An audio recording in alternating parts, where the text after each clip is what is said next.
দেখছেন জুলাই অভ্যুত্থান পরবর্তী সময়ে আমাদের জয়সিদ্ধির বাচাল ফজলু, আমাদের জয়সিদ্ধির বাচাল ফজলু এক এক ধরনের বক্তব্যের মাধ্যমে ইসলাম এবং তাহজিব তামাদ্দুনকে কটাক্ষ করেছে।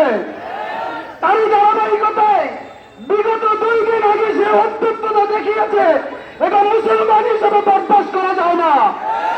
আমরা এই কিশোরগঞ্জবাসীর পক্ষ থেকে এই ফজলুকে অবাঞ্ছিত ঘোষণা করলাম এবং বিএনপি সহ সকল নেতৃবর্গকে বলবো, এই পাগলকে এখনো থামান।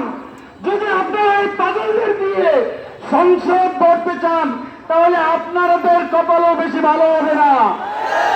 ব্যক্ত কণ্ঠে ঘোষণা করতে চাই, এই পাগলদেরকে নিয়ে যারা এখনো লাফালাফি করতেছেন, আপনারা চোখ খুলেন।